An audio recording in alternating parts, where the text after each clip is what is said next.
الله الرحمن الرحیم. راځو نن چې د په دې باندې خبرې کوو. کله چې تاسو اکسل ته را داخل شئ نو اکسل کې غټ غضب همدغه دی چې موږ کله ورقې جوړې کړو نو دې کې عموما ورقه موږ ته په اسانۍ سره نه ښکارېږي.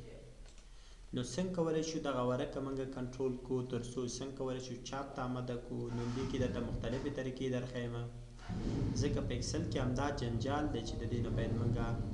مخنیوی وکړو. نو څو طریقې درته ښیمه، نو لیدل یې ډېر اړین دی. تاسو راځئ، تاسو وګورئ چې دی دا ما سره یو خالي ورقه ده. په دې خالي ورقه کې چې دی تاسو ګورئ موږ سره چې دی هغه ورقه نه ښکارېږي. که زه دا چې دی لږ شانته د زوم آوټ کړم، ګورئ موږ سره ورقه نه ښکارېږي.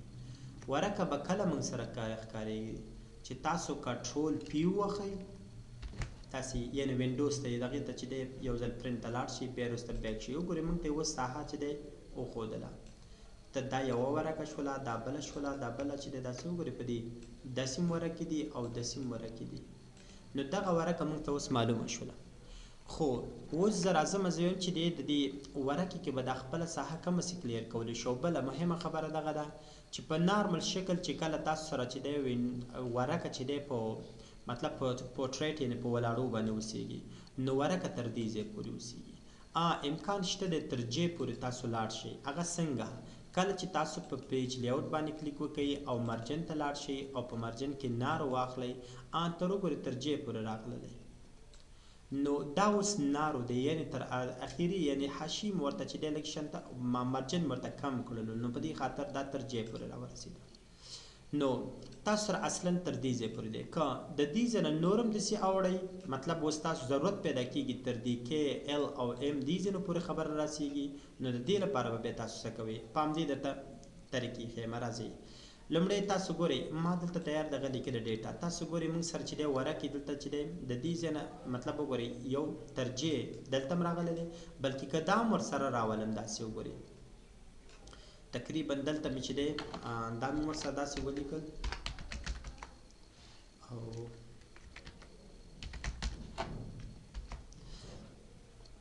تاسو که چېرته په پرنټ پریویو باندې کلیک وکړئ، تاسو وګورئ موږ سره څلور ورقې دي، لږ دلته چاپ کېږي او لږ دلته چاپ کېږي، خو بس داسې یو جنجال پکې دی. زه اوس وایم چې دا باید ټول په یوې ورقې کې چاپ شي، یعنې ټول باید دا څلور ورقې نه بلکې ماته په یوې ورقې کې چاپ شي. نو د دې لپاره به تاسو داسې وکړئ چې دغه نقطې باندې به کلیک وکړئ.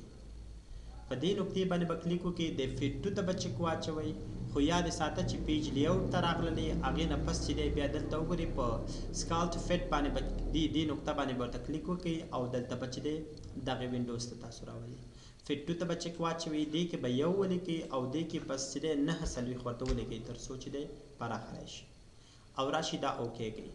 چې کله مو دا اوکې کړل، تاسو اوس وګورئ پرنټ پریوي ته لاړ شئ. اوس وګورئ موږ سره یوه ورقه شوله، ټول څومره چې اعضا خوادي خوا وو ټول یې راواخیستو په یو ورق کې دا موږ ته ترتیب کړل. نو دا یو تخنیک شلو، یعنې مطلب موږ کولی شو چې یو ورقه ټول یعنې څومره چې لیکنې پکې وي دا ټول موږ یو ترتیب ته برابر کړو، نو په اسانۍ سره چې دی دا اوس نو موږ ته په یو ورقه کې ټول چاپ کېږي. تاسو خو مخکې ولید چې څلور ورقې چاپ کېدل، اوس په یوې ورقې چاپ کېږي. راځم بل دې ته وګورئ، دلته چې دی موږ سره دې ځای کې هم چې دی داسې لږ څه زیات دی، دلته وګورئ داسې یو کوئی هغه ترتیب دی. که چېرته په دې باندې کلیک وکړم دا هم موږ سره چې دی څلور ورقې دی، خو دا زه په هغه رقم باندې دا مشکل هلسې نه حل کوو. راځئ دلته بله طریقه ورسره کوو. د دې لپاره چې دا ګورئ موږ سره چې دی ورقه دې ځای مطلب دلته ختمیږي، خو تر دې ځای پورې ورقه دی، دې بلې ورقې زه وایم د دې نه یوه ورقه دلته وګورئ لږ دلته هم راغلی دی، دلته هم دی، دلته هم لږ راغلی، مګر اصلي ورقه دلته ده. د دې لپاره به بیا تاسو څه وکئ، د ویو ته به لاړ شئ. په ویو کې به چې دی پیج بریک باندې به کلیک وکئ. د دې نه پس چې دی دغه کرښه چې راورسېده ګوره د دغه شي انداز بدلیږي، دا به داسې راکش کړي او دلته به یې پرېږدئ.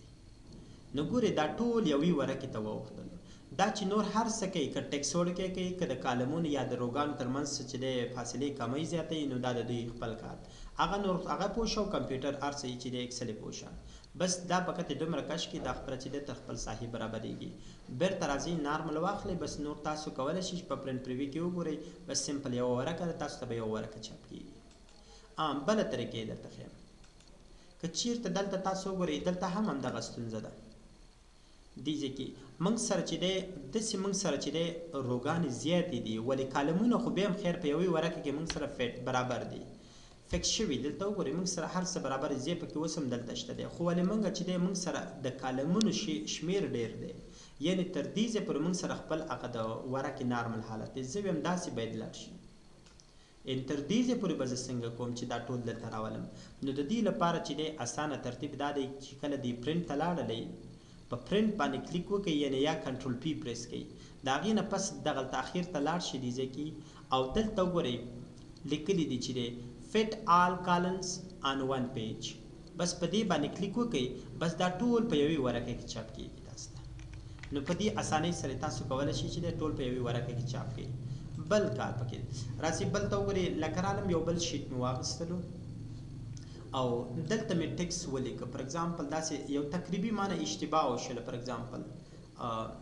دومره مې چې دی دومره انتخاب کړل او دلته مې ولیکه فار ایگزامپل چې دی علي مې ولیکه خو چې کله دا چاپ کوم تاسو ګورئ چې کله دا چاپ باندې کلیک وکړم یعنې په پرنټ پروي ما سره دام 4 ورقې راځي ګور داسې لږ لږې مختلف ځایونو کې راځي نو د دې لپاره چې ټول په یو ورقه کې چاپ کوم نو اسانه ترتیب دغه دی چې ام دې پرنټ پروي ته لاړ شي که د دې ځای نه ځئ او که چېرته فایل باندې کلیک وکړئ پرنټ له لارې ورته ځئ نو هماغه یو ترتیبي دی نو دلته لاړ شي او دې ځای کې نو سکرالینګ کې چې دی په دې باندې کلیک وکړئ او دا لومړی چې دی فټ شیټ آن ون پیج په دې باندې کلیک وکړئ بس نور هر څه نه خلاص شوي ټول یوې ورقې کې به چاپ کېږي دی بل ترتیب شلو سمپل بس په دې باندې کلیک کوئ فټ شیټ آن ون پیج بس ټول څومره لیکنې چې وي ټول به یو ورقې ته راجمع شي او په یوې ورقې کې به درته چاپ شي بل که چیرته تاسو سره دا رقم اوسېږي یعنې تاسو لیکل دومره مطلب تر دې ځای پورې داسې راغلي د مثال په ډول چې دی ما سره دغومره لیکنې دي او دې کې مې لیکلی جلال خو دغه لیکنې چې دي دا تاسو وګورئ ما سره چې ځکه په پرنټ پروي باندې کلیک وکړم وګورئ 2 ورقې دي دې بلې ورقې ته لاندې راکېوتې دي بلکې داسې نه دي تللي تاسو ګورئ دا ورقې ته په دې کې دلته دا ورقې کې فیک اصل هر څه چې دی فیکس او برابر دی خو ولې په لاندې ورقې کې یعنې مطلب د روګانو شمیر زیات دی د کالمونو نه دی د روګانو شمیر زیات دی که وایي چې دا زه باید په یوې ورقې کې برابر کړم د دې لپاره بیا هم ته کولی شي په پرنټ پروي باندې کلیک وکړي او دلته لاړ شي نو سکالینګ او دې ځای کې دلته لیکلي دي چې دی فټ آل روز آن ون پیج په یو پیج کې به ټول تا ته برابر شي بس وګوره ټول هر څه چې دی بېرته په یوې ورقې کې برابر کړل مخکې 2 ورقې 2 پیجونه اوس چې دی یوې ورقې ته برابر شو نو دغه جنجال چې دی تاسو کولی شئ په اکسل کې دغه مشکلات په دې ترتیب باندې حل کړئ نو نورې لارې هم شته دی تاسو کولی شئ د دې ځای نه چې دی ټول ورقې د دې ځای نه کنټرول کړئ که چیرته چې دی پراخوالی زیات نو تاسو دلته مطلب څو ورقې تاسو غواړئ چې دی په یو مطلب د هغې پراخوالی را کم و زیات کړئ لوړوالی څومره کم و زیات کړئ نو د دې ځای نه کولی شئ کنټرول کړئ خو اخر کې یو بله خبره چې هغه دا دی کله چې تاسو په اکسل کې کار کوئ نو کوشش کوئ چې دی تاسو ګورئ که اکسل ته لاړ شئ او بیرته بیک شئ دا ورقې موږ سره پورټریټ دي یعنې ولاړ دي دا ورقې چې دی ورته په لنډسکیپ تل مدام چې دی تاسو همیشه لپاره دغه کوئ لیکنې کوئ یو ټیبل جوړوئ نو کوشش کوئ پیج لیاوټ ته راځئ لومړی کار دا کوئ چې اورینټیشن کې دا لنډسکیپ ته واړوئ یعنې ورقې ورته داسې په پلانو باندې راولئ داسې به تاسو لږ شانته راحت کې اوسیږئ نو دا ترتیب تاسو ته چې دی ښه راځي نو په اخره کې چې دی ټول نه خواهش کوم چې زما یوټیوب چینل در سره سبسکرایب کړئ او د داسې نورو خوندورو او د علمي ویډیوګانو لپاره چې دی موږ سره پاتې شي او د بیل آیکن ورسره کېږاږئ تر څو زموږ هره نوې ویډیو له تاسو پورې در ورسیږي